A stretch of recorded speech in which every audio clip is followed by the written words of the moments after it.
corazón. Y vamos ahora a hablar del impulso eléctrico cardíaco. No olvidemos que el corazoncito es un órgano que genera su propio impulso, o sea que tiene una miogénesis, genera el impulso eléctrico del mismo corazoncito. Pero además de eso, al corazón lo maneja el sistema nervioso autónomo, tanto el simpático como el parasimpático. Entonces vamos a ver cómo lo integramos.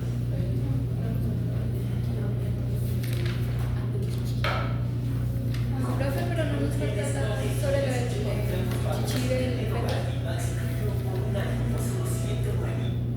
Imagínate que has unido a un glóbulo rojo para recorrer el corazón. Tú y tu balsa de sangre fluyen hacia la aurícula derecha, desde la vena cava superior o inferior, las venas más grandes del cuerpo. Tras llegar a la aurícula derecha, tienes menos de medio segundo para mirar el paisaje antes de que la contracción de la aurícula define el ventrículo derecho. Para pasar de la aurícula derecha al ventrículo derecho, te habrás desplazado a través de la válvula tricúspide. Entonces miremos que ahí la válvula tricúspide, que una vez aprovechamos. Miren la detalladita, por favor. Y solo permite que la sangre... Miren aquí en la tricúspide tres bandas, ¿sí las ven o no? Con sus cuerdas tendinosas y los músculos papilares. ¿Sí? ¿Recuerdan o no? Uno en el septo y dos en la pared. Bien hermoso, bien bonito.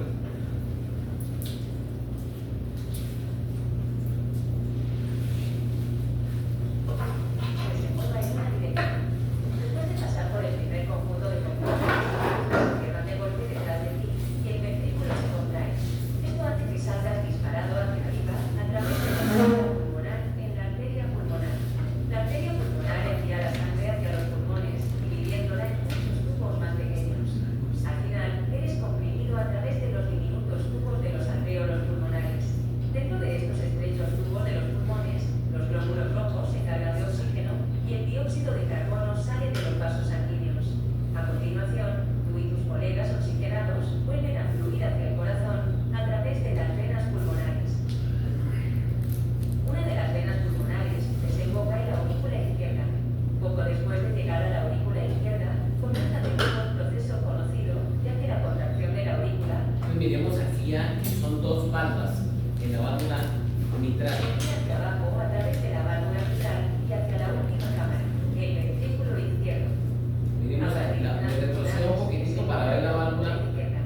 Poco después de llegar a la aurícula izquierda, comienza de nuevo un proceso conocido. Dos, ¿sí las ven o no? Dos. La aurícula te envía hacia abajo a Mitral. través de la válvula mitral y hacia la última cámara, el ventrículo izquierdo. A partir de aquí, te embarcarás en una aventura a través del cuerpo, porque la siguiente contracción ventricular te enviará hacia arriba, a la aorta. La aorta es un gran tubo que se ramifica en muchos otros más pequeños para distribuir la sangre recién oxigenada por todo el cuerpo. Si decides continuar con el recorrido, puedes fluir hacia abajo hasta llegar a un dedo del pie antes de dar la vuelta para regresar al corazón en unos 30 segundos. Gracias por ver este vídeo. Ahora que...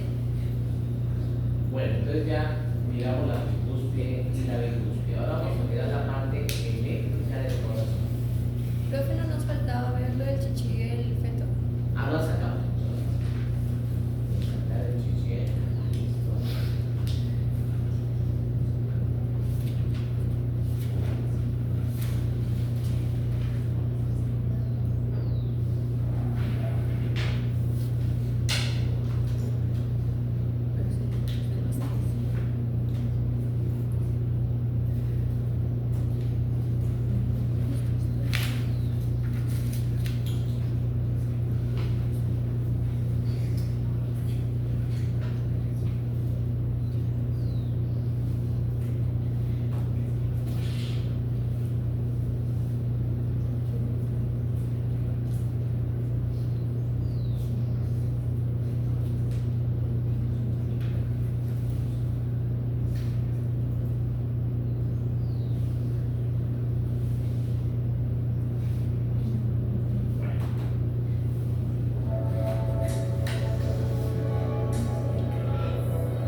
deformación al nodo auriculoventricular.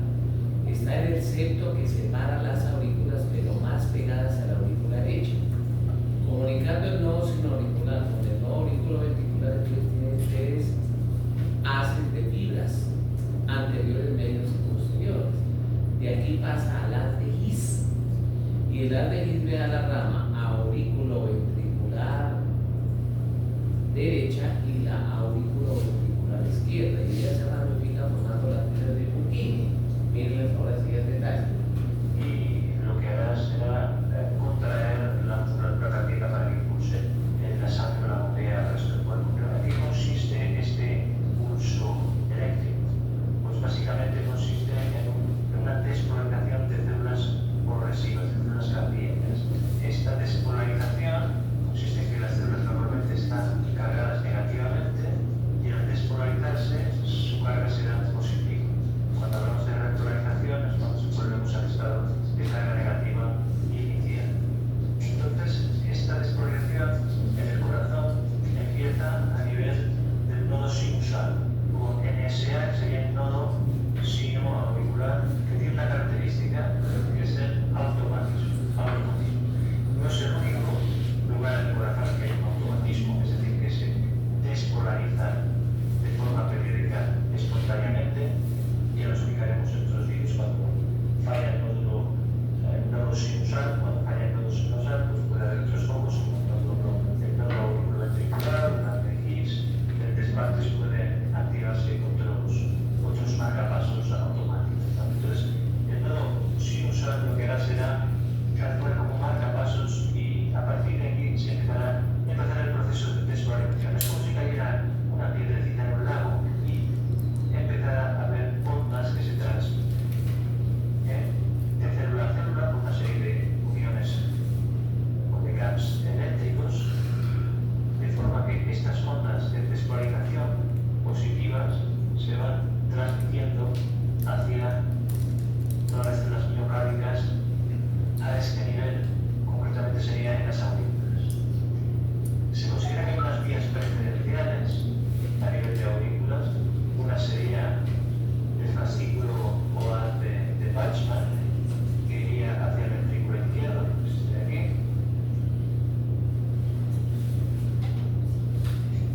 Y después tendríamos estas tres vías o tractos internodales, anterior y posterior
¿Por qué la brecha? Porque el ventrículo, el vértice lo forma el ventrículo izquierdo, ¿sí o no? Por lo tanto, aquí la colocaron para la izquierda.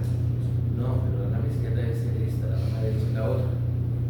¿Sí? ¿Me están captando el porqué o no? Pero bueno, digamos que son cositas de fondo, pero que pasémosle por la foto. ¿Quién forma el vértice del corazón? El vértice, ¿quién lo forma? El ventrículo izquierdo, miren. ¿Ves? Aquí se les perdió alguna cosita ahí. Pero esa es cuestión de... Se divide en dos ramas, prima e impulso nervioso. Esta rama izquierda del artejis, a su vez, se va dividiendo, se divide en dos fascículos, lo que llamamos división anterior y división posterior.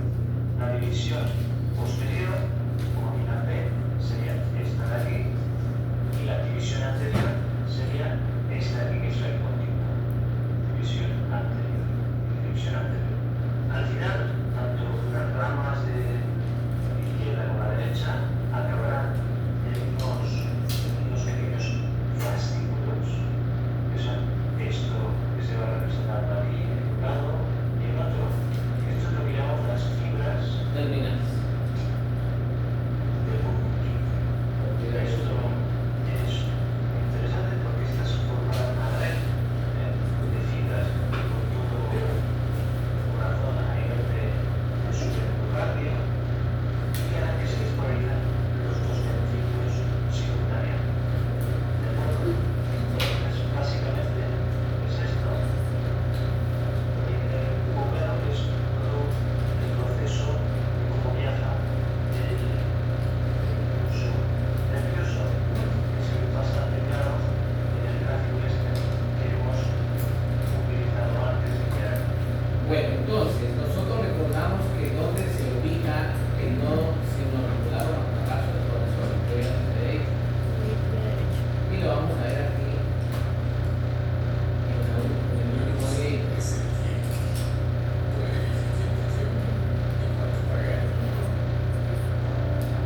Que has dado mi elección para estudiar, elegido porque quiero una educación académica. El sistema de conducción cardíaca consiste en los siguientes componentes: el nodo sinusal o sinoauricular. Se encuentra en la aurícula derecha, cerca de la entrada de la vena cava superior. Este es el marcapasos natural del corazón. Inicia todos los latidos del corazón y determina el ritmo cardíaco. Los impulsos eléctricos del nodo sinoauricular se dispersan por todas las aurículas y las estimulan para que se contraigan. El nodo auriculoventricular se encuentra al otro lado de la aurícula derecha, cerca de la válvula auriculoventricular. El nodo auriculoventricular sirve como una puerta eléctrica a los ventrículos. Este retarda el paso de los impulsos eléctricos a los ventrículos. Este retraso es para asegurar que las aurículas hayan expulsado toda la sangre de los ventrículos antes de que los ventrículos se contraigan. El nodo auriculoventricular recibe señales del nodo sinoauricular y las pasa a las artejis. Este haz entonces se divide en la rama derecha y la rama izquierda, las cuales conducen los impulsos hacia el ápice del corazón. Las señales entonces se pasan a las fibras de Purkinje, dirigiéndose hacia arriba y se dispersan por el miocardio ventricular. Las actividades eléctricas del Entonces, corazón colegas, se toda la pueden actividad ahora eléctrica del corazón, desde que la genera el nodo sinoauricular hasta que terminen las fibras terminales o fibras de Purkinje, se diagraman en algo que se conoce con el nombre de electrocardiograma. Y es la manera correcta, y es la manera correcta de visualizar cómo está la parte eléctrica del corazón. Piensen en un carro. Si en un carro falla lo eléctrico, ¿qué le pasa al motor? Empieza a cascabelear y pierde la fuerza. Entonces lo mismo aquí. Toda la parte eléctrica se va a diagramar con el qué? Con el electrocardiograma. Y ustedes lo van a ver en sus ayudas diagnósticas, donde tenemos la onda P, Q, R, S y T. Pero todas las alteraciones de aquí nos van a indicar qué está pasando con esa parte del corazón. Eso no es tan fácil, porque si falla falla el nodo sino auricular, mire, si falla este nodo, no olvide que este se ubica en la cresta terminal, ¿no? ¿Se acuerdan que lo hablamos o no? Entonces, ¿quién manda?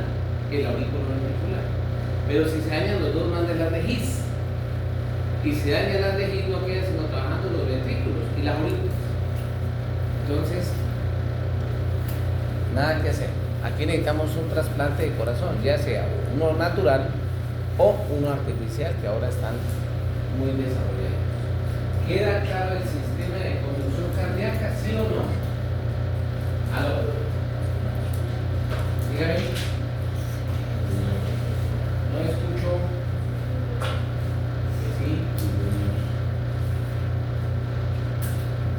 Y la dejamos ya con eso para terminar.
Bueno, entonces terminamos.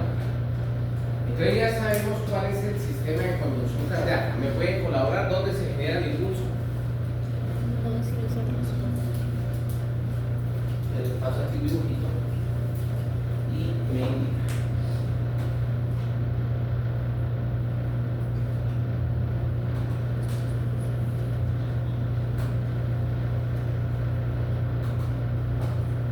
Alteraciones del ritmo cardíaco lento.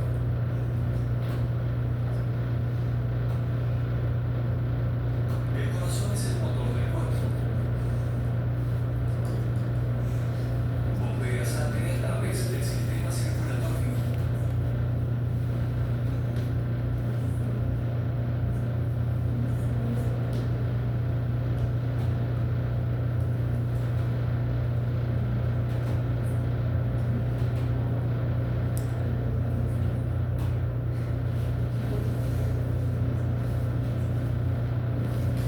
Entonces, esta fotico viene de Season.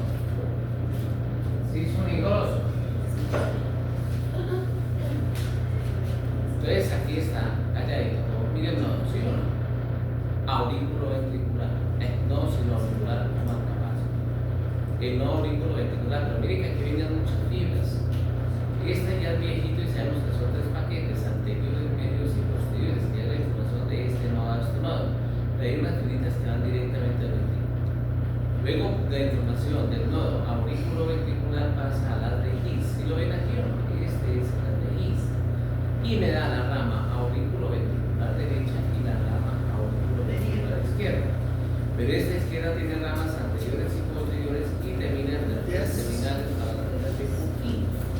Gracias a ti. Pero, ahora sí, si este produce el impulso, ¿dónde está el chofer? Acelero, aumenta la potencia. Freno, disminuye su frecuencia. ¿Quién se encarga de eso?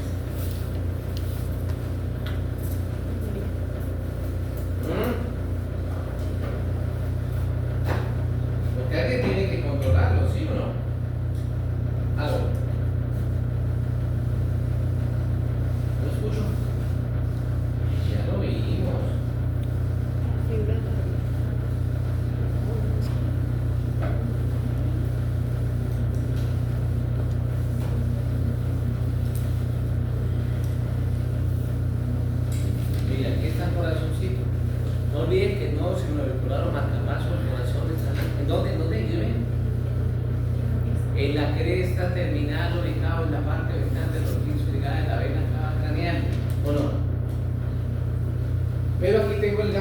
estriado, míralo. Y el ganglio estriado es ¿qué? ¿Simpático o parasimpático? Simpático, lo llamamos por el ganglio vertebral simpático, cervical caudal, ganglio simpático, torácico 1. Luego le nace a braquial y aquí sale el ganglio, el nervio cardíaco. Entonces, ese se libera adrenalina. ¿Qué pasa con la frecuencia? ¿Aumenta o disminuye? Aumenta. Pero aquí va bajando el vago, mírenlo. ¿Lo ven o no ven? Y el vago me da el nervio cardíaco. ¡Ah, mi madre! Este me da la inervación autónoma parasimpática. O sea que se libera aquí ACH en la frecuencia baja. Entonces, nervio cardíaco, dijo el ganglio, y parasimpático. Bueno, no olviden, si el músculo se contrae desde el punto de vista mecánico, se llama sístole o diástole. Sí, relajación. Diástole. Nos damos dos cosas. Primero, el corazón se nutre en reposo. O sea que si se nutre en reposo, se nutre en la sístole ventricular izquierda o en la diástole ventricular izquierda. En la diástole. Cuando la célula cardíaca, el cardiomiocito, está relajado, la presión de la célula, perdón, la carga de la célula es negativa o positiva. Ahí la vieron, la escucharon. Negativa. En el momento que cambia, pasa de negativa a positiva, el cardiomiocito se contrae y eso se llama despolarización. O sea que hay sístole porque el cardiomiocito está despolarizado. Luego él cambia las cargas y pasa de sístole a diástole, o sea que está relajado y se llama repolarización. Bueno, ¿cómo nos fue? ¿Todo bien? ¿Cuánta es la frecuencia cardíaca en los animales domésticos y en el humano? 70 a 110. 70 cuando qué? ¿Cuando qué? Cuando estamos centrados con ustedes ahí. Pero yo les digo, saquen una hoja. Liberaron una adrenalina. Arrancó, vamos a ver. 110 cuando estoy haciendo ejercicio o estoy estresado. Pero si un humano, un perrito está sentado y su frecuencia cardíaca es de 200, ¿qué me indica eso? Sin miedo. Que el corazón está enfermo. Y ya sea, o la parte mecánica anda mal, alguna de esas válvulas que no sirve bien y se devuelve la sangre, que tengamos un soplo, o que haya un problema con el sistema de conducción cardíaca. ¿Todo bien? Y no olvidemos que hablamos de la ley de Frank Starling, ¿sí o no? ¿Sí se acuerdan? Eso, que es la de los caballeros. Todo o nada. La ley de Marie. Y hay otra ley, ¿cuál era? Que entre más se distiende al cardiomiocito, mayor va a ser su fuerza de contracción. Eso es lo básico. ¿Listos, colegas? Entonces tenemos listo lo de corazoncito y me queda únicamente cómo es que sacamos el CO2 y el chichi del pepico. ¿Sí es así o no? Bueno. Miren esto. Entonces yo necesito, por favor, que todos nos contextualicemos. Si yo activo esta imagen, mírala, este que está es el corazón derecho, o sea, el pepico está sentado y está mirando su cabecita para la puerta. Aurícula derecha, ventrículo derecho, aurícula izquierda, ventrículo izquierdo. Del ventrículo izquierdo sale la arteria aorta, ¿sí o no, colegas?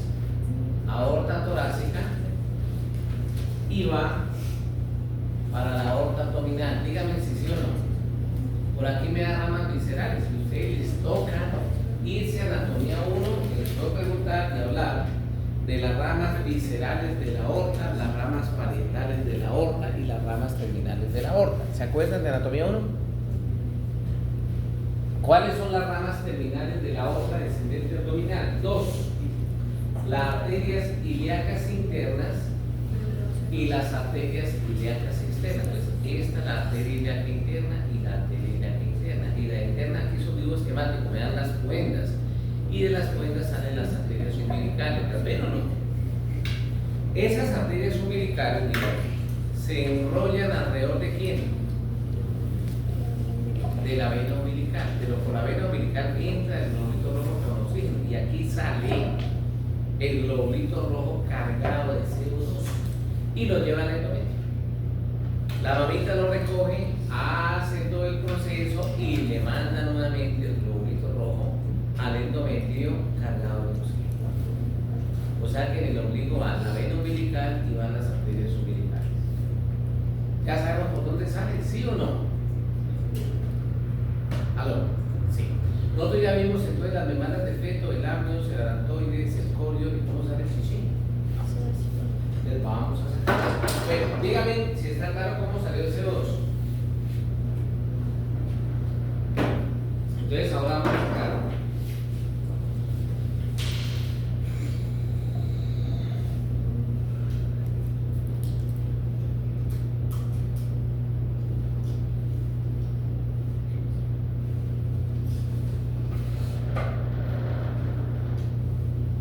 Entonces, todo el cuadro de esta pantalla es el endometrio de la mamita.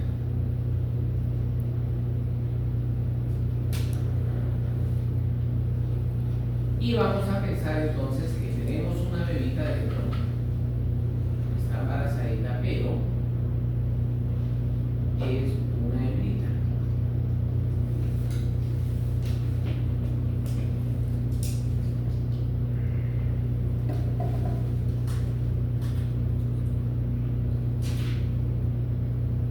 Este que está aquí es el ombligo.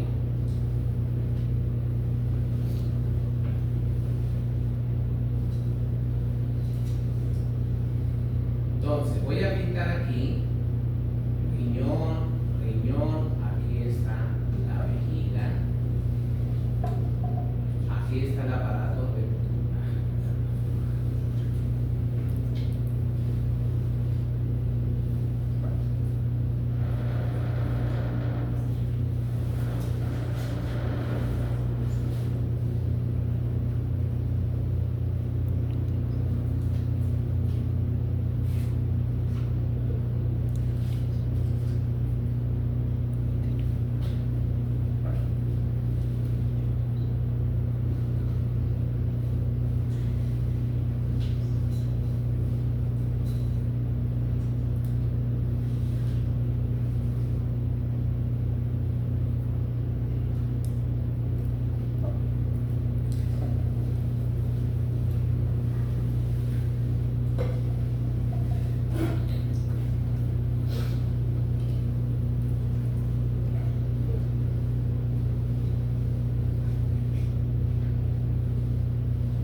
Bueno, todos atención.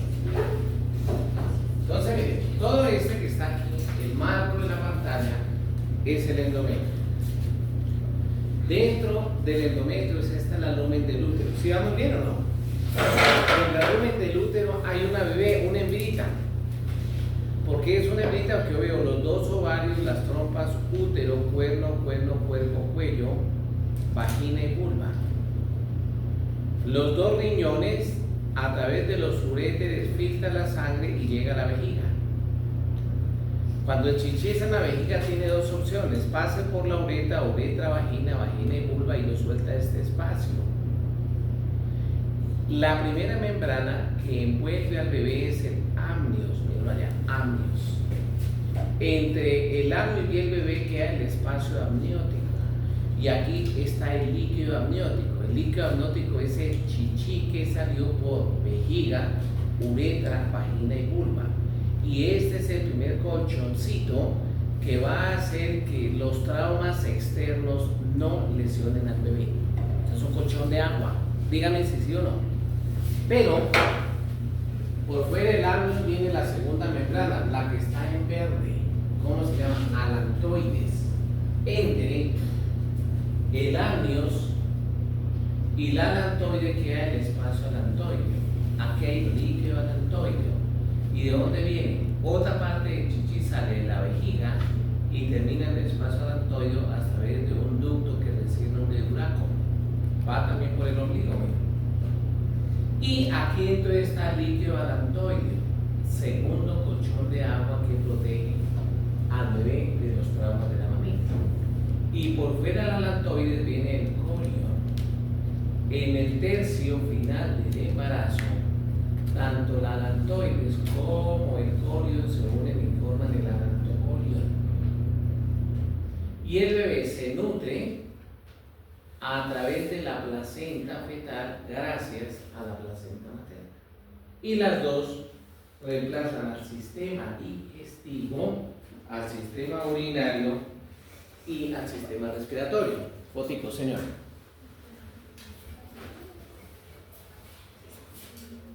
Sí, entonces está Juber ahí, sí. Dígale a Juber que se entregue el equipo, que sabe dónde está, que quite todos los vasos, que se los recomendamos lo más. Preparado y vamos. Bueno, gracias. Bueno, ¿cómo nos fue? Dígame a ver. Entonces respóndame, tómenle la foto. ¿Cuál es la placenta materna? Placenta fetal. ¿Cuántos son? 3. Ayúdenme. De adentro hacia afuera. Amnios, alantoides, corio. alantoides y corio. Pero estoy en el tercio final de las gestaciones. Amnios y alantocorio. ¿Sí o no? Bueno, ustedes las damas consumen mucho mascarilla de placenta. Yo a mis hijas compran que para hacer limpieza facial. ¿Y mascarilla chichi? ¿O no? Claro. ¿No utilizaría las mascarillas? Ya esas están out. Entonces jabón rey, bueno, qué hijo de madre. Que en mi pueblo el jabón rey para todo, hasta para el mal de amor. Anticonceptivo también. Bueno. Párenme bolas acá. Cuando la bebita nace, el ombligo se desgarra el cordón umbilical. El uraco ya no trabaja. Entonces se cierra y forma el ligamento redondo de la vejiga. ¿Vamos bien? La vena umbilical se cierra y forma el ligamento redondo del hígado. Pero si no se cierra, el bebé hay terrenos que nace uno orinando y le sale también por el ombligo. El campesino y Virgen Santa, eso es un pecado. ¿Qué hicimos? ¿No? Es que no se selló el huraco. Por eso los niños tan pronto nacen, le colocan una pincita para sellar el huraco. Nosotros aquí amarrémoslo con un material de sutura, porque si no, entra la infección a través del huraco por el ombligo, pasa a vejiga, uréteres, riñones, y va a todo el cuerpito y genera inflamación de las articulaciones, una poliartritis, y de ahí puede causar la muerte. Ojo en los caballos sobre todo, la poliartritis neonatal. ¿De dónde viene? De que no se selló el huraco. Entonces, concluyamos. Nació el nené y en el corazón, ¿qué tiene que sellarse? La fosa oval. El agujero oval, y como vestigio queda fosa oval. El ducto arterioso, y como vestigio queda Ligamento. el conducto arterioso, y como vestigio queda ligamento arterioso. Tiene que cerrarse el huraco. Tiene que sellarse la vena umbilical. Y tiene que sellarse el ducto venoso del ducto venoso. Si no pasa eso, estamos listos. No les debo nada de lo anterior, queridos colegas. Entonces se acabó corazón.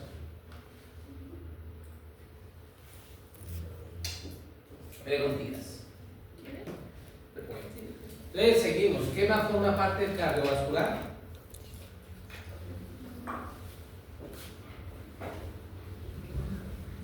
La sangre. Bueno, entonces, ¿cómo definimos a la sangre? La sangre es el único tejido que circula. ¿Y cómo circula? Se llama tejido circulatorio. Y él es el responsable del equilibrio, o sea, de la homeostasis.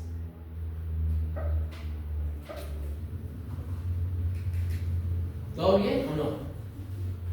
La sangre está formada por una parte líquida que se llama plasma y una parte sólida que se llama paquete celular.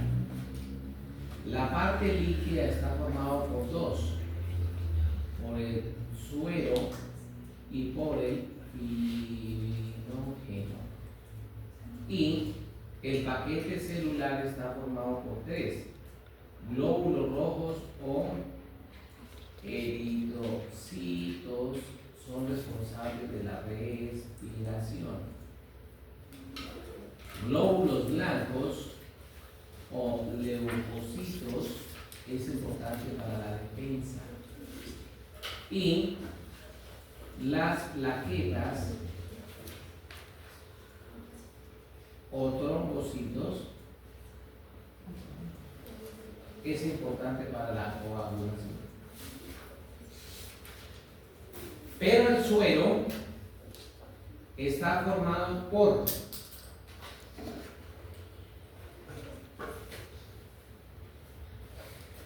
agua, electrolitos y anticuerpos, que son algunas inmunoglobulinas. ¿Quedó claro o no quedó claro? ¿Cómo quedó claro? Entonces defíneme qué es el suero.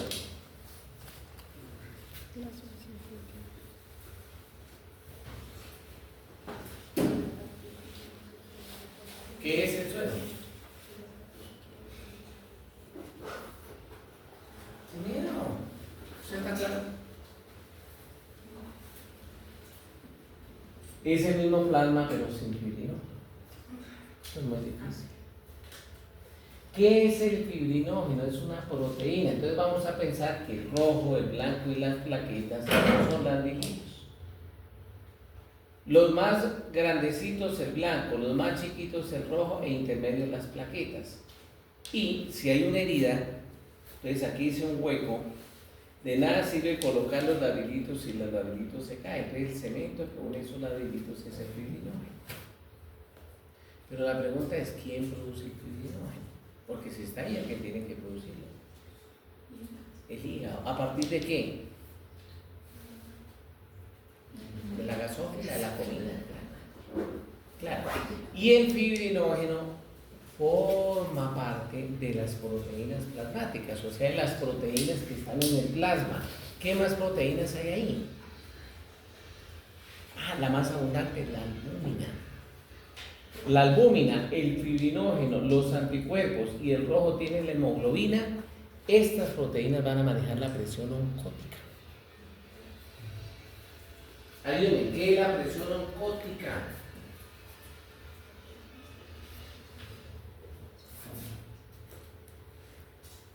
Son la capacidad que tienen las proteínas de atrapar agua. Y son las que manejan las leyes de la hidratación del cuerpo. Entonces, de mi cuerpo yo peso 100 kilos. La pregunta es, ¿cuánto es sangre? El 5%. Si peso 100 kilos, ¿cuántos litros o kilos es sangre? 5. ¿Quién dijo eso? Que eso es así. Sin miedo. Que las proteínas plasmáticas. Si se bajan las proteínas plasmáticas, el agua se sale y se ubica en mis pulmones y genera un edema pulmonar y ahí empiezan los problemas. ¿Aló? ¿Sí o no? Bueno, entonces, ¿el suero qué es? El plasma.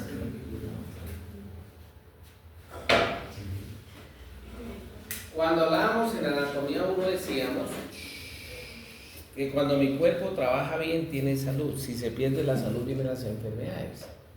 Y entre las enfermedades hay unas que son infecciosas, ¿sí se acuerdan? Bacterias, virus, hongos y protozoos. Cualquiera de esos origen infeccioso se llama antígeno. En respuesta o para mi cuerpo defenderse, mi cuerpo, los glóbulos blancos generan anticuerpos. Esos anticuerpos los busco en el suelo. Entonces, si yo sufrí de COVID, ¿cómo sé que yo tengo COVID?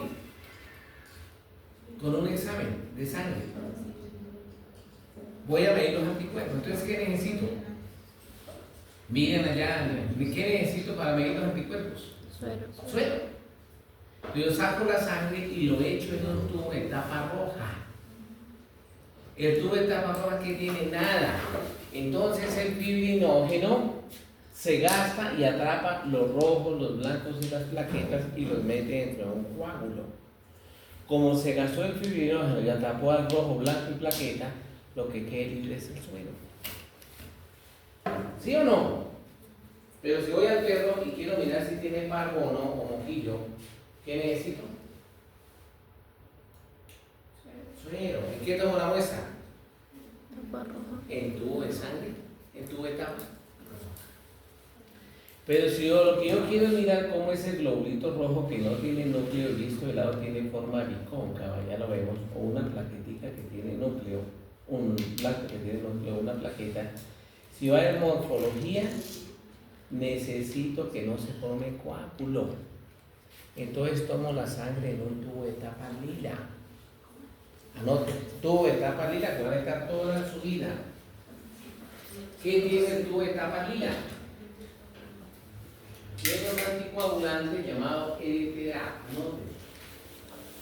Ácido. ¿Ves que en inglés va a estar sobre el ácido, no? Etileno diamino tetracético. EDTA. Etileno diamino tetracético. ¿Y él qué hace? Capta el ion calcio. Y el ion calcio es el cuarto factor de la coagulación de la vía intrínseca. Si no hay calcio, no puede formarse el coágulo. Entonces, cuando yo voy a evaluar un animalito, me toca evaluar toda la sangre. Entonces, tomo sangre en tubo de tapa roja y sangre en tubo de tapa lila. ¿Para qué es el tubo de tapa lila? Para ver la morfología de cómo es un rojo, cómo es un blanco y cómo es una plaqueta. Y el tubo de tapa roja voy en busca del suero. Hasta ahí todo bien, sí. Pero hay otros tubos como el tubo de tapa azul. El tubo de tapa azul tiene otro anticoagulante. Se llama citrato de sodio. Y si yo tomo sangre en citrato de sodio, es para ver cuánto demora el tiempo en que el fibrinógeno atrapa el rojo, el blanco y la plaqueta. Eso es para medir los tiempos de coagulación, cuando va a retirar un lóbulo hepático o alguna cosa que sangra como el demonio. ¿Y cuáles son los tiempos de coagulación? Anótelo porque lo pregunto, y no está la guía. Primero, tiempo de protrombina. Y segundo, ¿Tiempo de qué? protrombina. Protrombina. Y la segunda, tiempo de tromboplastina activada. Que no panda el culo. De protrombina.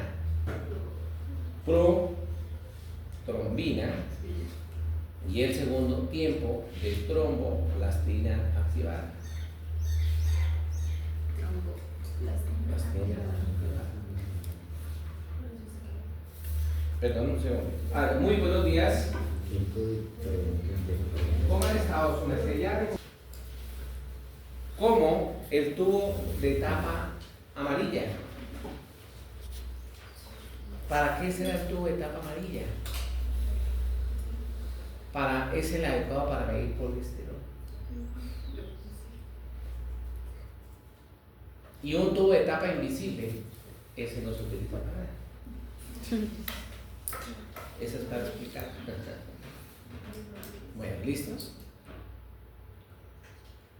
Bueno, muy bien. Entonces vamos a ver ahora los rojos, los blancos y las plaquetas. Esto es algo muy sencillito, porque ustedes van a ver una materia que se llama microbiología. Y en microbiología tienen que meterle candela este cuento, porque todo esto hay hasta doctorados únicamente en hematología. Yo tengo una cliente que acaba de llegar a hacer su especialidad en hematología, y hematólogos hay muy pocos, entonces está que se la roban por varios lados. Calladito. Dígame qué dificultad hay. Entonces voy. El glóbulo rojo es una celulita que no tiene núcleo, y si lo veo de medio ladito tiene forma bicóncava. Y en su citoplasma tiene la proteína llamada hemoglobina, de la cual ya hablamos. ¿Se acuerdan que se une con el oxígeno y forma la oxihemoglobina, o con el CO2 y forma la carboxhemoglobina? Cállate, por favor. Voy ahora a hablar del globulito blanco. Entonces, ¿el glóbulo blanco tiene núcleo o no tiene núcleo? Sí tiene núcleo.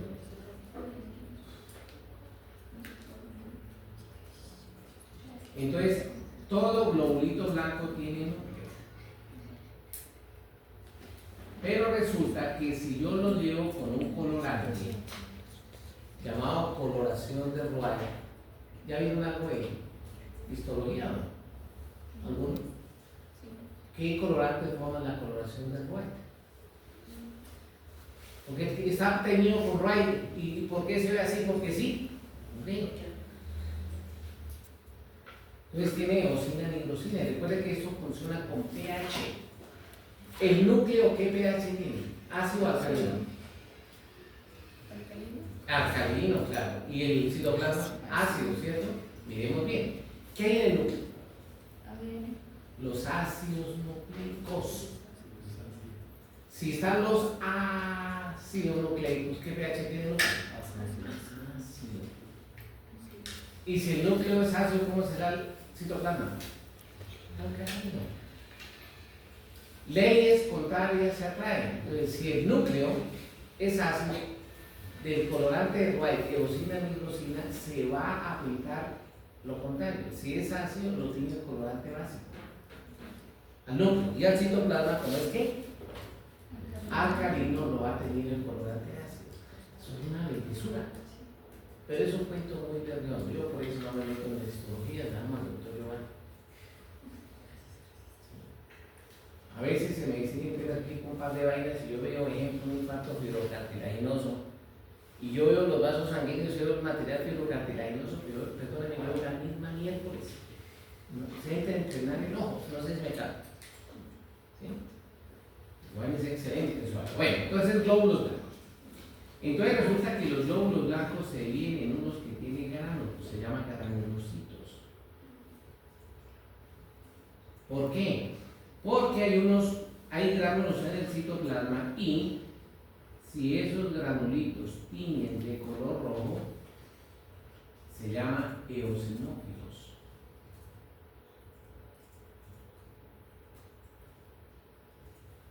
Si tiñen de color azul,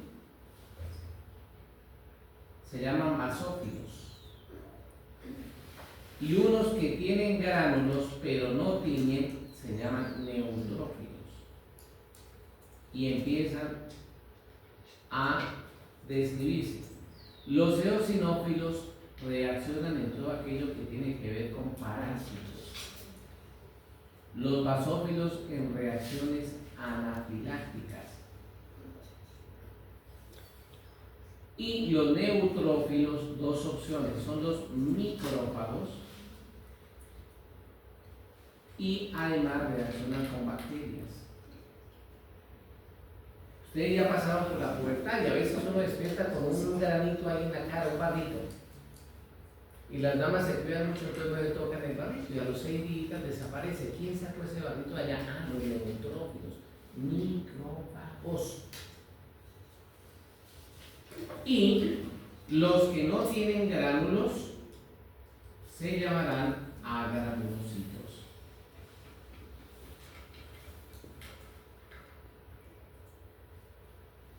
Y los agranulocitos se dividen en linfocitos y los monocitos.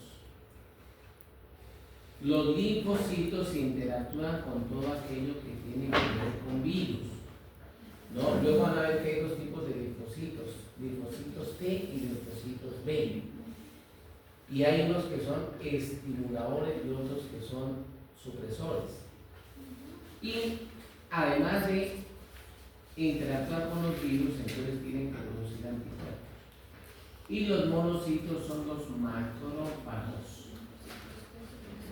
los que degustan cosas grandes. ¿Listos? Profe, estimuladores, ¿en qué sentido? ¿Para qué? Ejemplo, entró un virus. Entonces, los globulitos blancos, en especial los linfocitos T, ubican el virus, lo llevan y se los presentan a los linfocitos B. Y los linfocitos B le fabrican los anticuerpos. Pero dentro de esos linfocitos B hay unos que dicen estimuladores. Mi hermano ha producido alas como un berraco porque se formó la guerra. Entonces pongan anticuerpos a la lata. Y otros, no más anticuerpos, los supresores, porque tienen tantos anticuerpos que no solo están matando al virus, sino el sitio donde se ubican los virus. Ejemplo, si tengo un virus llamado calicivirus y se ubica en la mucosa del ojo, cuando tengo muchos glóbulos blancos, van y matan el virus pero atacan mi mucosa. Entonces genera un problema autoinmune. Entonces ahí están los supresores, no jodan más, ya está todo controlado. Más o menos, eso lo van a ver con calma. Entonces miren esta belleza, yo llego al hospital porque estoy enfermo, la enfermera me canaliza, me pone un suero y me toma sangre. Hoy es miércoles, ¿no? Miércoles a las 10 de la mañana. Jueves, 1 de la tarde, el médico ni siquiera me ha revisado, pero de pronto llega un señor con una blusa blanca. Me saluda, Luis, muy buenos días, ¿cómo se siente? Bueno, ya con menos dolor. Oiga, usted tiene una infección viral, pero terrible. Y el tipo ni me ha tocado. Ahora los pacientes tenemos sed de que el médico me revise, ¿no? Ahora ellos se bajan de eso. ¿Y por qué sabe que es un problema viral? Sí, pero ¿cuál es? Aumentados. Los linfocitos. Tiene un problema, una infección bacteriana en la berraca. ¿Qué están alterados? Los neutrófilos. Pero resulta que la infección está tan berriota que en el batallón está sacando los soldados a patrullar, ¿no? Con un año que es su entrenamiento, sino llegaron y a los 20 días los sacan a patrullar. Pues no saben disparar, pero a menos que sirvan de carne y cañón. Eso se llama desviación a la izquierda. Neutrófilos con desviación a la izquierda. ¿Me siguen o no? O todo lo contrario, hay soldados pero que tienen 80 años. ¿Qué hace un abuelito allá peleando? No sirve para nada. Desviación a la derecha. Neutrófilos muy viejos. Todo eso va dentro de la información del hemograma. Tómenle la foto. ¿Aló? Sí, a la orden, buenos días.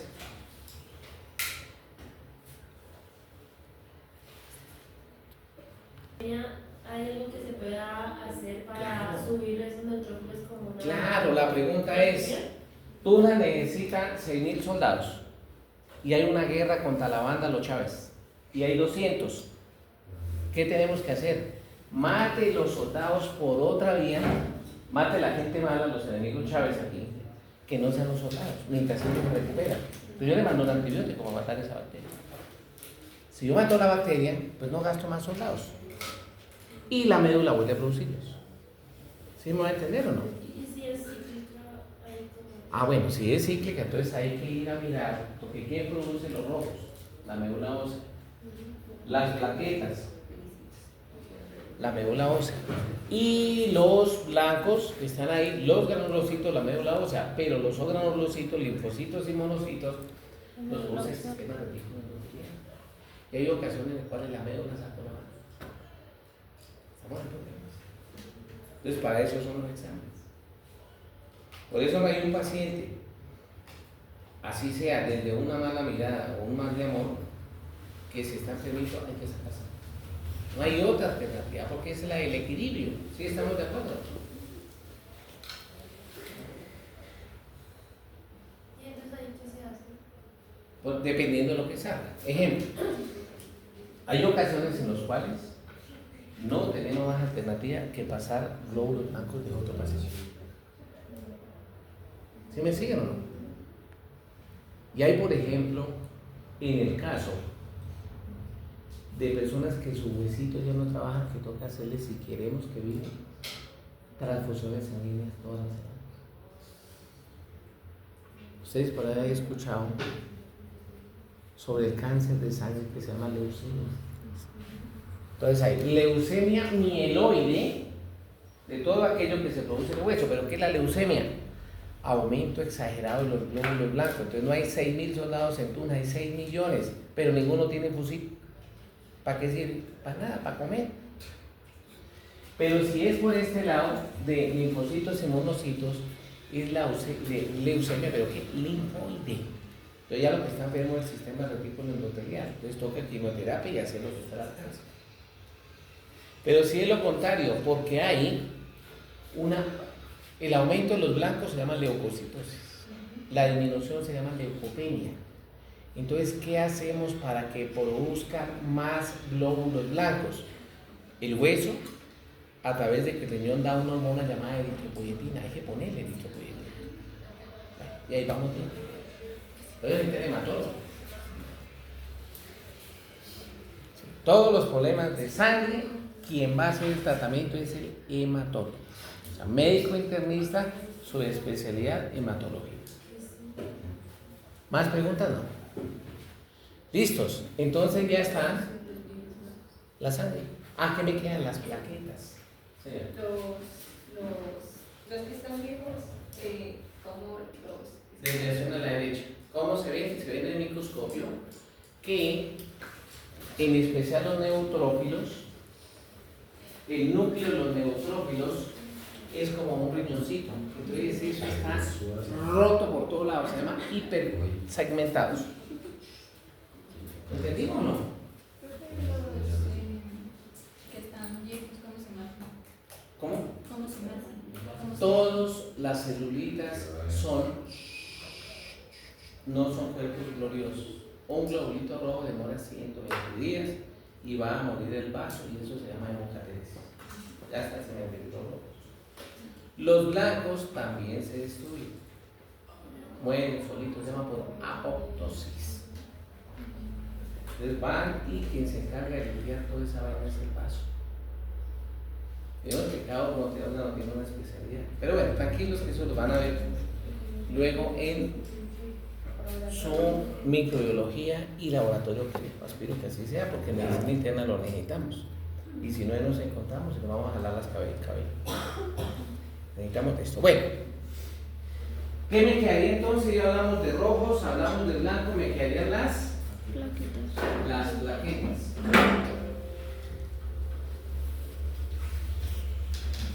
plaqueticas. Entonces las plaquetas también se llaman de trombos. Se llaman trombocitos. Y las plaquetas tienen forma de uso. Y la función de esas plaqueticas es la coagulación. Entonces imaginemos lo siguiente. Aquí yo tengo una manguera y esta manguera se cortó, miren ahí.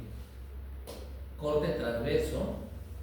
Entonces lo primero que hace es que aquí va y empiezan las plaqueticas a unirse.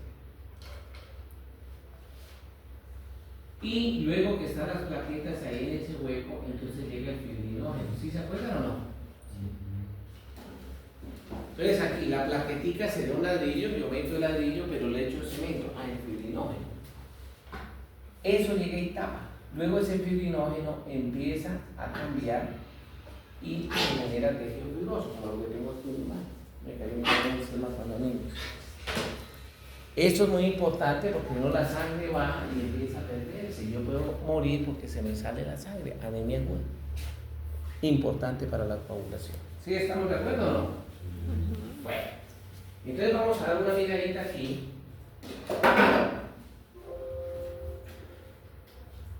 Lo último.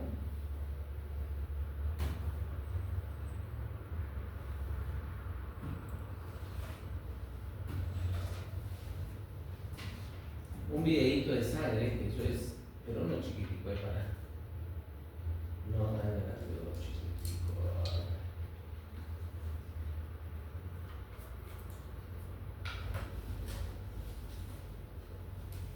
Es de 5 minutos.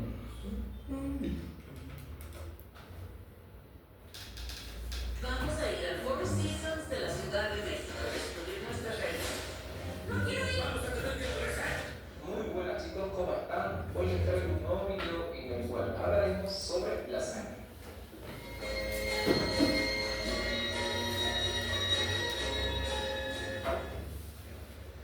¿Qué es la sangre? La sangre es el fluido que circula por el torrente sanguíneo. La cantidad de sangre que se encuentra en el torrente sanguíneo va a ser conocido como polemia, que es equivalente a 5 litros. ¿Cuál es la función de la sangre? Es la homeostasis del organismo a través del transporte, es decir, transportando nutrientes, productos catabólicos, células, calor, etc. a través del aparato circulatorio. ¿A qué se refiere? Yo tengo aquí el aparato circulatorio que está compuesto por arterias, venas en su mayoría. Entonces, por esta estructura del aparato microcirculatorio se va a mover la sangre. Entonces, como la sangre se mueve por el aparato circulatorio a toda parte del organismo, es decir, a todo lo que es el periférico, entonces la sangre es un buen medio para transportar. ¿Qué va a transportar? Los nutrientes, como ser la glucosa, como ser proteínas, lípidos, a la vez lleva los electrolitos y también sirve para transportar las células, también calor, etc. Entonces, por eso es que la sangre ayuda para la homeostasis del organismo. Ahora vamos a hablar de la composición de la sangre. ¿Cómo está compuesto la sangre? Lo vamos a dividir en dos partes. Primero, va a ser conocido como elementos fórmicos y el plasma. Entonces, ¿quiénes son los elementos fórmicos? Son los glóbulos rojos, los glóbulos blancos y las plaquetas. ¿Y quiénes son el plasma? El plasma está compuesto por agua, lípidos, proteínas, glucosa, todo lo que esté en la sangre que no sean los elementos fórmicos. Prácticamente eso es plasma. Entonces, quiero aclarar esto. Resulta que si yo voy a requerir sangre del paciente, por ejemplo, para un proceso de laboratorio, esa sangre no va a poder salir, ¿no? Para hacer un proceso de laboratorio. Entonces, hay un proceso que se llama hematocrito, en el cual se coloca la muestra en un aparato para la centrifugación. ¿Para qué me sirve la centrifugación? Para hacer este proceso, en el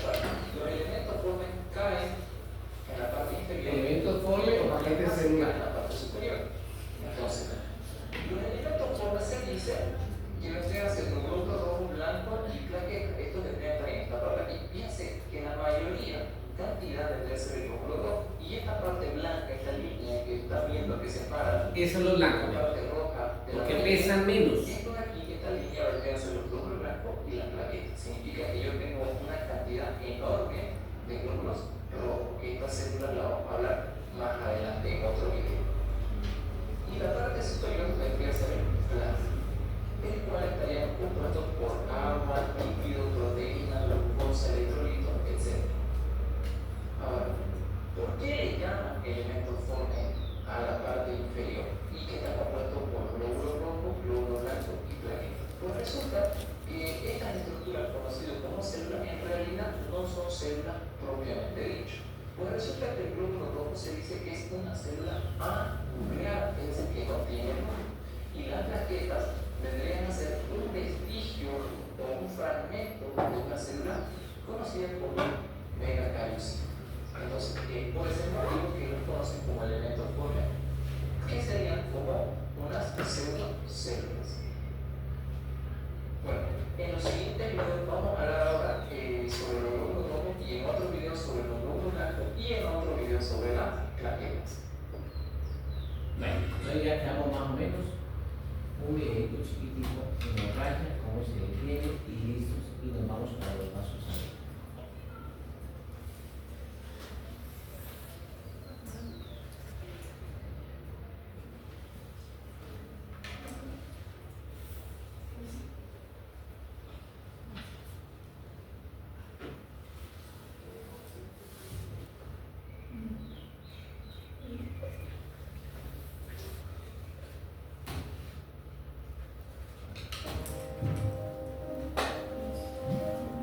¿Quieres saber eso? Cuando nos lesionamos, con frecuencia tenemos dolor e inflamación, ¿cierto? Pero ¿se ha preguntado qué es lo que pasa dentro de su cuerpo? Vamos a descubrirlo. La sangre circula en nuestro cuerpo. Tiene los glóbulos rojos nucleados. Vasos capilares, también conocidos como vasos sanguíneos. Cuando tenemos una hemorragia, los vasos sanguíneos están lesionados y nuestro cuerpo trata de repararse a sí mismo. Y las piezas pegajosas de unas células llamadas plaquetas se reúnen para parchar la lesión. Pero eso no es suficiente, por lo que se inicia un proceso de múltiples etapas llamado cascada de la coagulación. Y la cascada de la coagulación tiene tres diferentes vías: las vías extrínseca, intrínseca y común.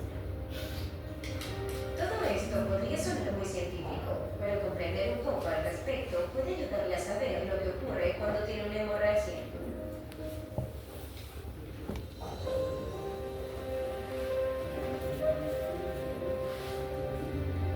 Una lesión, algún tipo de hemorragia, provoca que el factor tisular, factor 3, ubicado al exterior del vaso sanguíneo, se una al factor 7, que es uno de los factores que circulan en nuestra sangre. Esta unión activa el factor 10, lo que significa que el factor 10 cambia una forma que le permite funcionar para detener una hemorragia, como parte de la cascada de la coagulación. La activación del factor 10 da inicio a la vía común. Cuando hay una lesión, se activan los factores que se encuentran dentro del vaso sanguíneo. La activación del factor 12 da inicio a la vía intrínseca.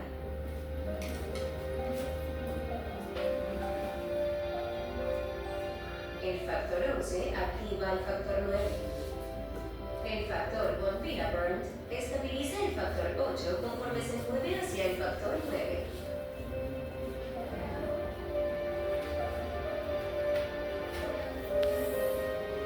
Los factores 8 y 9 se unen y esta unión activa el factor 10.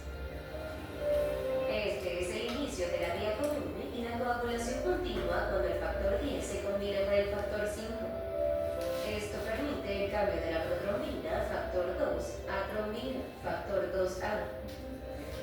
Enseguida, la trombina cambia a fibrinógeno, factor 1, a fibrina, factor 1A. La fibrina se combina con el factor 13, lo que fortalece el tapón plaquetario para asegurar el coágulo de sangre. Suceden muchas cosas tras el telón de la cascada de la coagulación. Si usted tuviera un trastorno hemorrágico, eso quiere decir que algo falla con uno de los muchos factores que ayudan a la coagulación de la sangre. Esto ocasiona que la sangre tarde más tiempo en coagular. Como en muchos otros procesos del cuerpo, el objetivo es crear un equilibrio, de modo que las lesiones puedan sanar. Bueno, entonces nos damos cuenta que la coagulación tiene sus pasos, ¿no? Eso no sucede al azar, se necesitan muchas cosas que ayuden para que todo quede muy bien. Se pueden meter las plaquitas.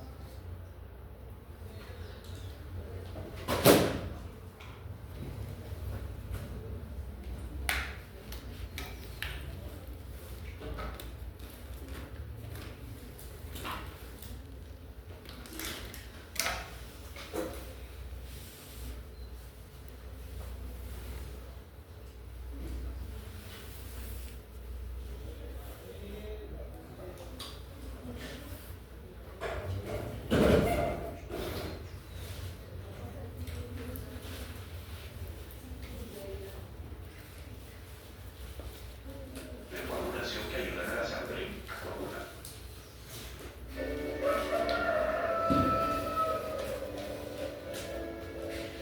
Un acercamiento a la mano de un hombre que sostiene un baguette y usa un cuchillo con la otra mano para partirlo. Se corta el dedo pulgar por accidente. Ahí. Un corte transversal del dedo pulgar muestra pequeñas venas y arterias. Un acercamiento a una arteria muestra la herida del cuchillo. Esta es la manera en la que las plaquetas forman coágulos. Esta pequeña arteria tiene un corte. La imagen se disuelve a un corte de la arteria mostrando el flujo sanguíneo. La sangre que fluye a través de la cortada incluye glóbulos rojos que llevan oxígeno. Se muestran como discos rojos. Mire, este es rojito, ¿no? Bicóncavo. ¿Sí lo vemos o no? ¿Ese es un qué? Rojito. Plaquetas que provienen de fragmentos de glóbulos blancos. Óvalos blancos de aproximadamente la mitad del tamaño de los discos. Y factores de coagulación que ayudan a la sangre a coagular. Manchas de múltiples colores. La sangre comienza a fluir fuera de la herida. Cuando se daña un vaso sanguíneo, las células sanguíneas y el plasma rebosan el tejido circundante. Las plaquetas se adhieren de inmediato a los bordes de la cortada y liberan químicos para atraer más plaquetas. Las plaquetas se agrupan y se adhieren entre sí en el sitio de la cortada. Eventualmente, se forma un tapón de plaquetas y se detiene el sangrado externo. Por dentro, los factores de coagulación provocan una serie de actividades que incluyen hebras de material de transmisión hemática, llamados fibrina, juntándose entre sí para sellar la parte interna de la herida. Las manchas del factor de coagulación y las hebras en forma de hilo se pegan al tapón de plaquetas. Eventualmente, el vaso sanguíneo sana y varios días después, el coágulo sanguíneo se disuelve. El corte en la arteria se cierra y el tapón que lo bloquea se disuelve. Bueno, listos. Entonces nos quedaría por estudiar, colega, los vasitos sanguíneos. Entonces, ¿qué son los vasitos sanguíneos? Aquellos que permiten llevar y traer sangre. Mírenlos acá. Entonces, una arteria y una vena se parecen mucho. Esta es una arteria, entonces tiene tres capitas. Esta capa externa, mire, se llama capa externa fibrosa, serosa o adventicia. Y ella está formada por colágeno. Nos vemos que el colágeno es tejido conectivo conjuntivo relleno sostén. Pero lo más amplio de la arteria es la capa media o capa muscular. Aquí hay músculo liso, o sea, blanco, y recibe únicamente la invasión autónoma simpática. Esta es la que maneja el pulso o presión arterial, de la cual sufrimos mucho mañana, ¿no? Hipertensión. Y además de tener músculo liso, tiene tejido elástico. Y un endotelio, mírenlo, o capa interna o mucosa o íntima llamada endotelio, y a través es el que tapiza el lumen y a través de ella circula la sangre, que acabamos de ver. La arteria es una manguera. Si yo corto la manguera, yo veo la lumen. ¿Por qué? Porque la lumen la maneja que es el tejido elástico. ¿Sí lo ven o no? Pero una venita se parece mucho a una arteria, pero cuando yo corto la venita, la lumen se separa, yo no la veo, se colapsa. Entonces la venita tiene las mismas 3 capas, pero tiene muy poco tejido elástico, y como hay muy poco tejido elástico, esto se colapsa. ¿Vamos bien o no? Las arterias llevan la sangre con presión positiva porque vienen de la sístole ventricular. En cambio, en las venitas la sangre sube gracias a la contracción de los órganos vecinos. Gracias a la contracción de los órganos vecinos. Yo voy a colocar aquí un dibujo pequeñito. Gracias. Entonces, ¿no ve? Pero no sea así. Mi amigo. Entonces, miren, pensemos que esta es una venita, ejemplo, la venita femoral que viene en las paticas. Entonces la sangre sube cuando el músculo se contrae, pero si el músculo se relaja, para evitar que la sangre se devuelva en la íntima, tiene unas valvulitas. Entonces cuando la sangre se devuelve, hace que las válvulas se cierren y que queden totalmente selladitas. Si las válvulas son insuficientes, entonces el vasito sanguíneo se dilata. Y vemos en nuestra mamita que tiene la vena varice, que no es más que una inflamación de las venas que se llama flebitis. Entonces dura mucho tiempo la sangre ahí y van a formular coagulitos. Coágulo, trombo, embolia. Entonces genera una tromboembolia, cuerpo extraño. Y si se va a pulmón, genera una tromboembolia pulmonar. Pero si se va a corazón o a encéfalo, mata. Entonces por eso no puede formarse esos trombos. ¿Qué hacemos para ayudarle? Entonces unas medias elásticas cuya función es evitar que las venitas se extiendan, que le ayuden a que no se dilaten. Bueno, las arterias no tienen válvulas en su recorrido, pero con 2 excepciones. ¿Cuáles? La válvula pulmonar y la válvula aórtica, porque están en sus inicios, ¿sí o no? En cambio, las venitas tienen válvulas sigmoides en todo su recorrido, con 3 excepciones. La porta no tiene válvulas. Las que están en la trufa no tienen válvulas y las que están en los dedos, para que en época que baja mucho la temperatura no se coagule la sangre. Por eso cuando uno pincha un dedo en un perrito sangra, porque no hay válvulas sigmoides. O cuando se pincha la nariz. ¿Cómo nos hace ahí? Listo. Pues ya tenemos la sangre y tenemos los vasitos sanguíneos. ¿Cómo vamos? Entonces no nos falta sino la linfa. Pues vamos a hablar de la linfa. Bueno, muy bien. Entonces hablemos de la linfa.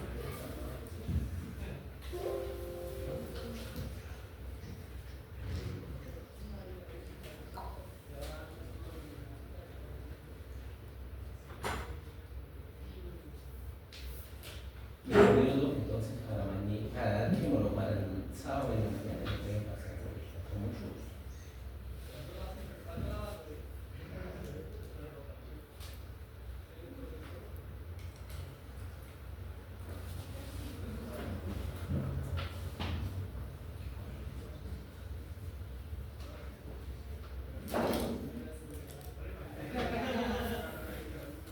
Bueno, miremos qué pasa con el sistema linfático. Las defensas inespecíficas no son invencibles. En ocasiones, los agentes extraños pueden eludirlas y pasar a la sangre que los disemina por todo el cuerpo. Cuando esto ocurre, entran en acción las defensas específicas que están mediadas por el sistema inmunológico. En este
Entonces, ya más o menos tienen lo relacionado con el tema. Es decir, ¿cuál es la función del sistema linfático? ¿De acuerdo con lo que vimos?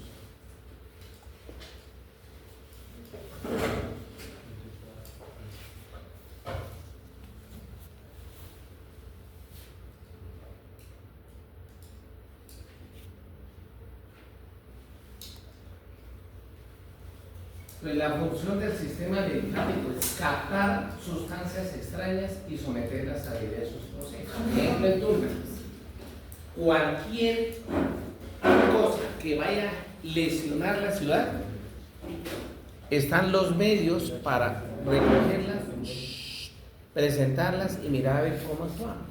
Ejemplo, ¿a Tunja quién lo defiende? Pues los militares. O es la policía, o es el ejército, ¿sí o no? Y si está dentro de mi casa, pues la mano propia, que es el dueño. A cucharonazos, a tablazos, pero bueno, cada quien puede entender. Así es el sistema linfático. O sea, el sistema linfático es un sistema de defensa. Bueno, para poder entender el sistema linfático, me toca entender lo siguiente. Y es que mi cuerpo está formado por unos espacios. El primer espacio es el que está dentro de la célula. La célula tiene el núcleo y citoplasma y ese espacio es el 1. ¿Cómo se llamará ese espacio? Intracelular. Pero el segundo espacio es el que está por fuera de la célula, se llamará extracelular. Dígame si sí o no, colegas.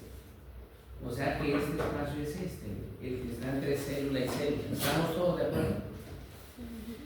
Pero ese espacio extracelular se divide en dos. El primero, el que está entre célula y célula, se llama intercelular o intersticial, que será este.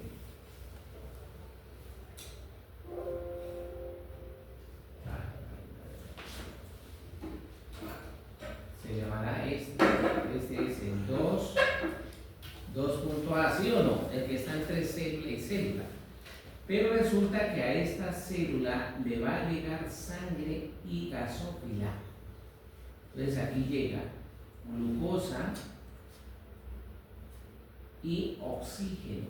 Pero aquí se recoge los productos de desecho, CO2 y productos de desecho, SB. Y esto se hace a través del B, que es el espacio intravascular.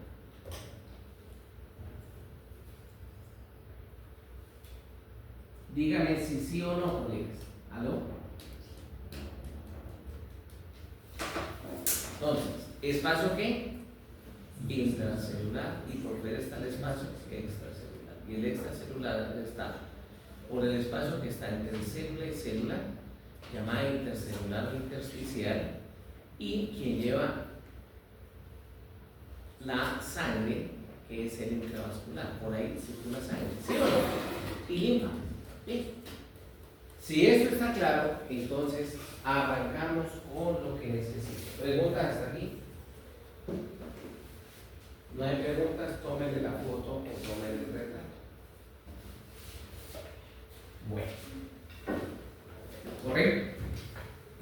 Listo.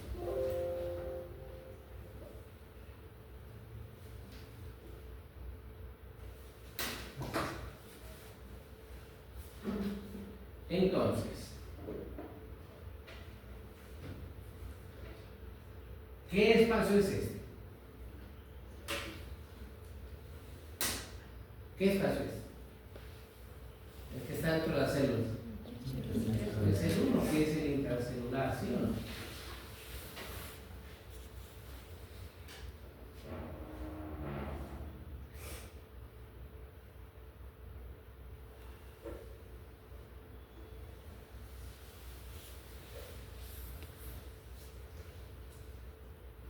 Entonces, aquí está el ventrículo izquierdo y el ventrículo izquierdo sale la arteria aorta. A medida que se va alejando del corazón,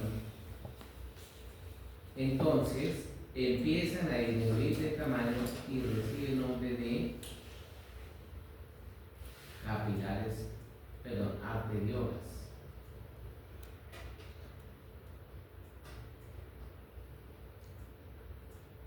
Y estas arteriolas terminan en el 2, que es el espacio extracelular intersticial, ¿sí o no? A través de este, que es el 2B,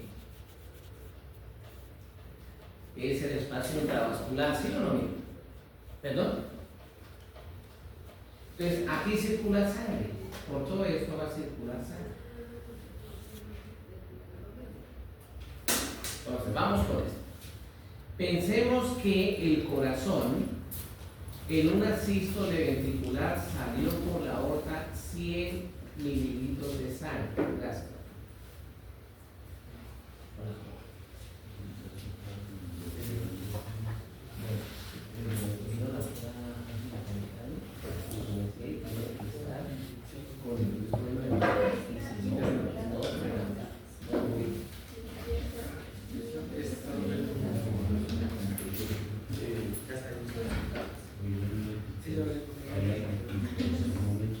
Sigo, calladito por favor.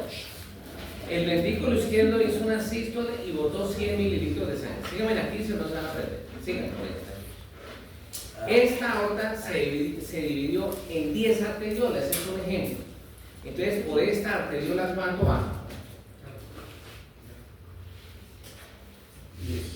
10 mililitros de sangre.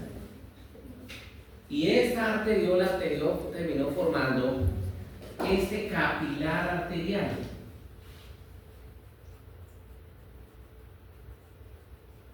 Y dio origen a 10 capilares. ¿Cuánta pasó por ahí? 1. O sea que aquí llegó 1.0 mililitros de sangre. Y esta lleva glucosa y oxígeno. Y esta tiene que entrar aquí a la célula a nivel de la mitocondria, que nosotros ya lo vimos en anatomía 1, a realizar el ciclo de Krebs y la fosforilación oxidativa, y producto de eso sale CO2, ¿sí o no? Que se recoge por las venitas, va a los pulmones, se elimina, agüita que sale por el chichi y el ATP. Entonces repito, la sangre salió del ventrículo izquierdo por la arteria aorta, pasó a una arteriola y por un capilar llegó al espacio intersticial. ¿Todo bien o no? Pero de ese espacio intersticial, ojo que aquí es muy importante y es lo que viene, es recogido por un capilar venoso.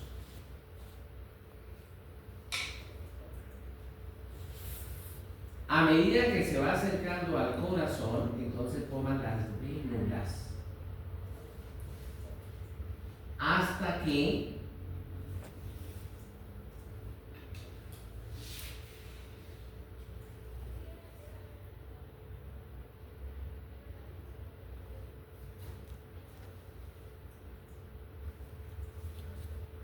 llega la sangre a la aurícula derecha del corazón a través de las venas cavas.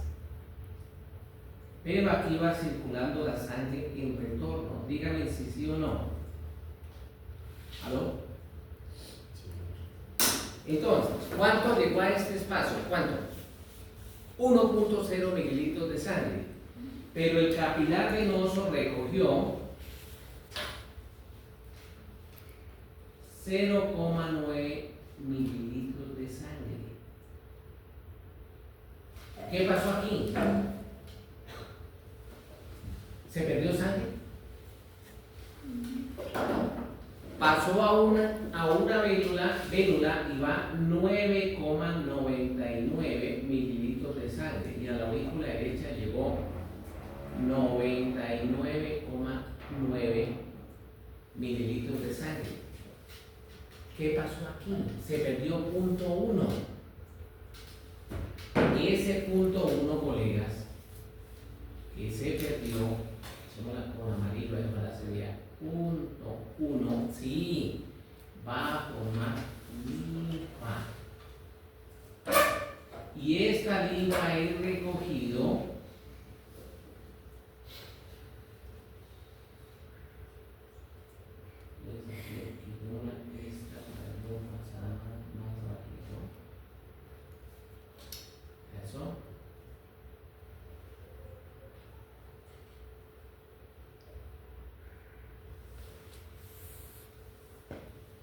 por un capilar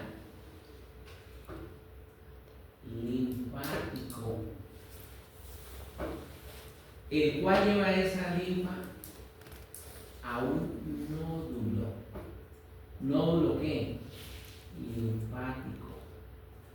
De ese nódulo viene un ducto, y ese ducto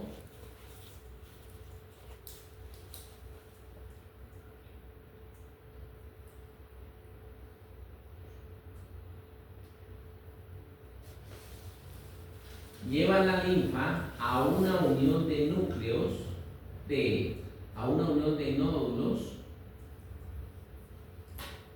llamado ganglio,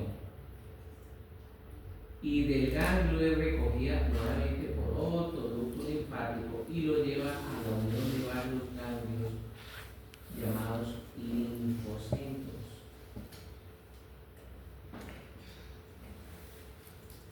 Pero a través de todo esto va a circular ¿qué? Ayúdenme. Linfa. Recuerden siempre la linfa, por favor, todos concentrados. Aquí todos me van a ayudar. O sea que, ¿qué es la linfa? Es un líquido que se forma a partir del plasma. ¿Qué es el plasma? La parte líquida de la sangre. Como resultado de una sangre que llegó por un capilar arterial y no fue recogido por un capilar venoso. ¿Dónde se forma? En el espacio intersticial. ¿Qué tiene la linfa? Se parece muchísimo al plasma, pero lleva glóbulos blancos, pero no lleva glóbulos rojos. Entonces imaginemos que aquí el espacio intersticial es Tunja y hay unos enemigos del orden de Tunja, y para no ofender a nadie, el clan Chávez está acá. Pero en Tunja está circulando la policía militar del ejército. Puede que en la noche sale, ¿no? 20 soldados y un suboficial, cabo. Encuentran a alguien aquí molestando. Entonces está un amigo Chávez y está robándose un espejo de un carro. Y pasa la policía militar. Lo cogen y se lo presentan al suboficial, al cabo. Mire, ahí está este señor, estaba robando un espejo. Pero es que no es el espejo de cualquier carro, es el espejo de un BMW que vale 4 millones. Entonces él informa al batallón y dice: ojo, cojan a ese muchacho y tráiganlo, porque hay informaciones que ya se han robado este mes 20, ¿qué dije que era?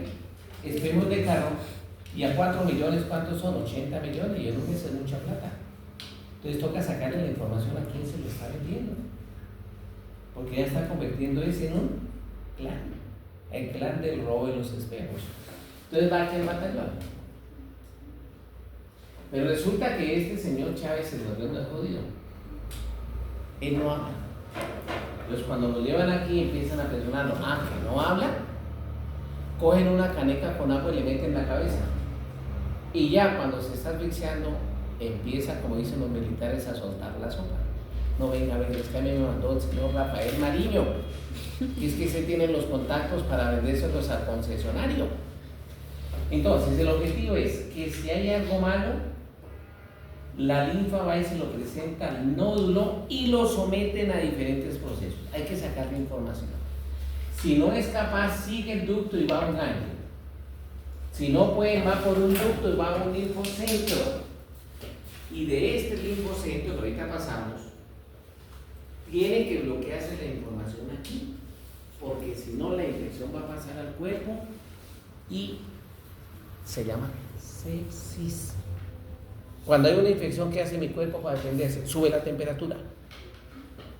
Pero cuando hay sepsis o infección generalizada, en lugar de la temperatura subir, la temperatura baja y la frecuencia cardíaca sube, y a eso se le conoce como cruz de la muerte, signo prodrómico de muerte.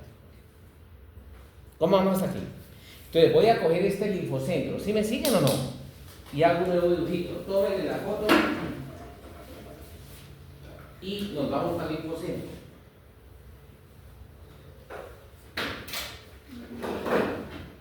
¿Listos? ¿No? ¿Falta bien?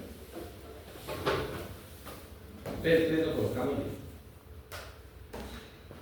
Aguante. Ahora, ahí está.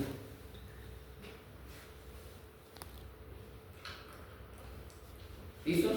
Entonces, miren.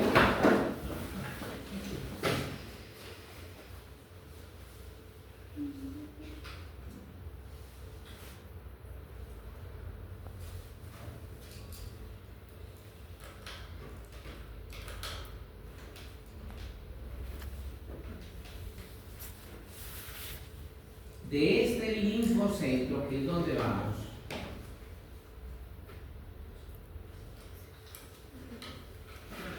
salen dos grandes ductos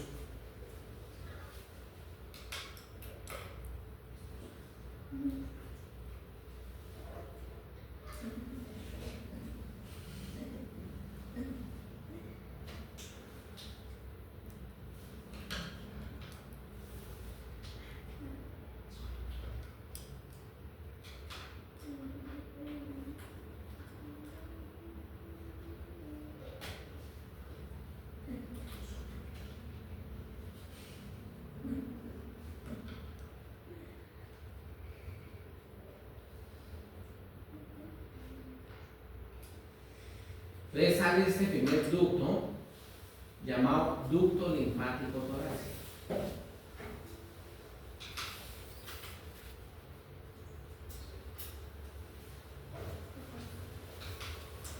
Este ducto linfático torácico recoge la linfa de toda la parte posterior del cuerpo.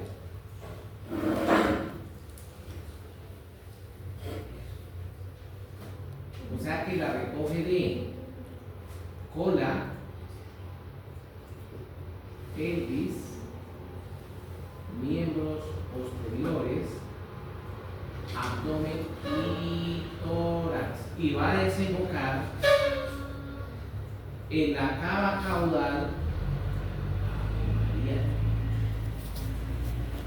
Mírala, y va a desembocar en la cava caudal. Y por aquí que va linfa, ¿sí o no? Pero existe otro ducto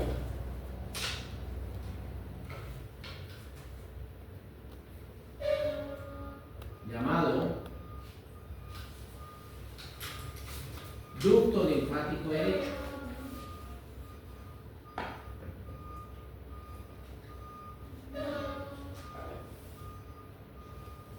La cual recoge la linfa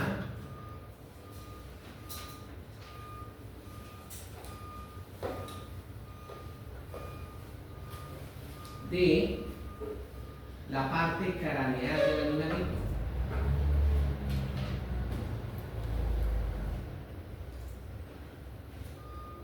Parte craneal del cuerpo, o sea, de cabeza,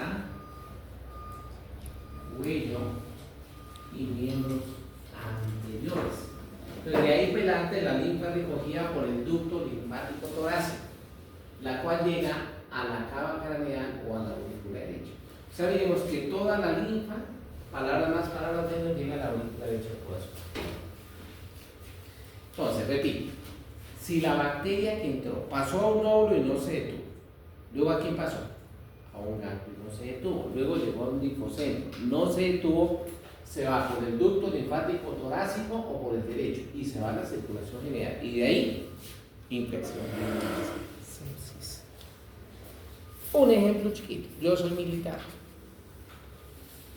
Voy en la noche patrullando 9 de la noche, pero no puedo prender linterna ni celular porque me mandan un balazo, ¿sí o no? ¿Me dan qué? Chumbín. Entonces voy en el paso y de repente no veo un hueco, me voy al hueco, estiro la mano y se me metió la púa de un alambre de cuerda. A las 2 horas se puede que ese alambre que óxido, ¿sí o no? Y además por ahí pasó una vaca y se le enredó la cola y ahí quedó vitamina M, mure. A las 7 de la mañana ya el dedo me duele. Pero como soy militar, estoy en el campo y no llevé antibióticos. A las 7 de la mañana del otro día ya me duele la axila. ¿Y qué dice el campesino? Uy, le dio seca y ya tengo fiebre, pero terrible. Mire todo lo que ha hecho la bacteria. Pasó por un capilar linfático, pasó un nódulo, no se detuvo, fue y ya está en el linfocentro.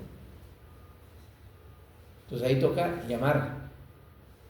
Militar herido, manden helicóptero, necesita hospitalizarse urgente. E inmediatamente el doctor Petro le manda el aerotransporte. Bueno, ¿estamos claros o no, colegas? O sea que, ¿cuál es la función del sistema linfático? Cualquier cosa extraña, capturarla y presentársela a la fábrica que produce los glóbulos blancos para ver qué se hace, que no nos coja ventaja. O sea, capturar sustancias extrañas y someterlas a diversos procesos. Hay una sola infección, una sola cosa que se sale de aquí y es que el ducto linfático torácico también recoge, hay una linfa especial para la absorción de los lípidos en el intestino y se llama quilo. Y esa linfa va por el ducto linfático torácico que desemboca en la aurícula derecha. Profe, ¿cómo se llama el conductor? ¿Perdón? ¿Cómo se llama el conductor que acaba de mencionar? No, hay una linfa especial, pero la linfa, no el ducto, que absorbe los lípidos del intestino. Se llama quilo. Y ese quilo circula a través del ducto linfático torácico. ¿Todo bien o no? ¿Te van a tomar foto?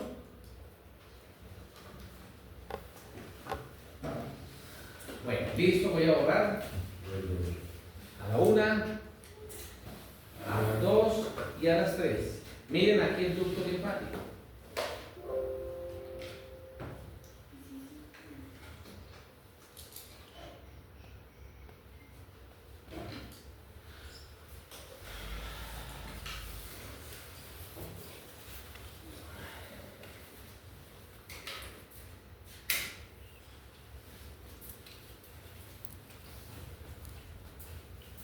Bueno, ojo que eso nos genera muchos problemas. Miren esto. Aurícula derecha, ventrículo derecho. Aurícula izquierda, ventrículo izquierdo. Vena cava craneal. Por el otro lado, la vena cava caudal. Mire que por el lado derecho, entre el hiato aórtico del diafragma y la aorta, por el lado derecho va el ducto linfático torácico. Si lo ven con el número 19, miren. Ah, no. Y va a desembocar del perro en el yugular derecho. Eso vale un poquito más de medida. Pero a nivel de hiato entre la aorta y el músculo cual que tiene forma triangular y la crura derecha de la aorta, hay una dilatación del ducto llamado cisterna de Chile. ¿Cómo se llama? Cisterna de Chile. Hay ocasiones en las cuales se rompe el conducto y pasa a tórax, vamos a ver luego. Si pasa a tórax donde el pulmón se extiende, se llena de líquidos. Todo lo que es líquido en una cavidad que no es normal se llama efusión. Efusión segunda significa inundación. Y como es de linfa, y es de linfa que viene del intestino, porque por aquí va el quilo, se llamará quilotórax o efusión pleural. Entonces, ¿qué nos toca hacer? Cerrar eso. Listo, colegas. A conciencia, ¿queda claro el sistema linfático?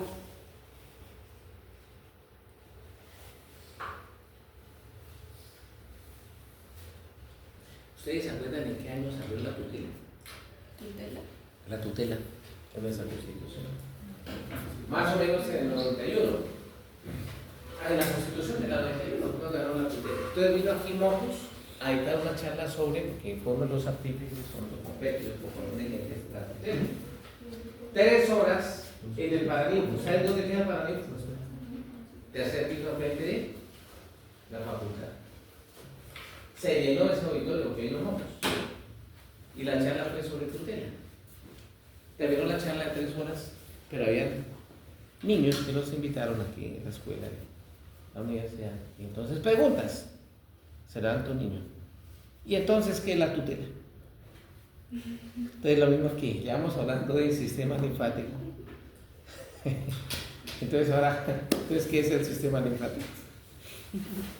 Queda claro el sistema linfático, que no pase lo de la tutela. O sea que, párenme en bolas y aquí termino. Si yo me corté un dedo y a los 2 días estoy en la unidad de cuidados intensivos al filo de la navaja, ¿qué pasa aquí? El sistema de defensa. Así como cuando le metieron a la escuela militar del ejército, la José María Córdoba, una bomba. Mire cuántos militares mataron en formación. Es que murió toda la seguridad. Falló el sistema linfático. ¿Estamos claros, sí o no? Entonces, si yo entro a tórax a hacer una cirugía para retirar un tumor y resulta que apareció un bicho, pero el hijo de madre, un Staphylococcus aureus coagulasa positiva, pues yo lo entré con mi mano y burlé el sistema linfático. Es que ya de una vez lo mandé ahí, mire. Y está en riesgo la vida del paciente. ¿Sí? Entonces Dios dijo, ayúdate, que yo te ayudaré. Pero Él no dijo, yo le voy a ayudar sin que usted haga su esfuerzo. Se olvídese. Entonces miren las responsabilidades que tenemos. Bueno, entonces, nosotros mañana tenemos clase.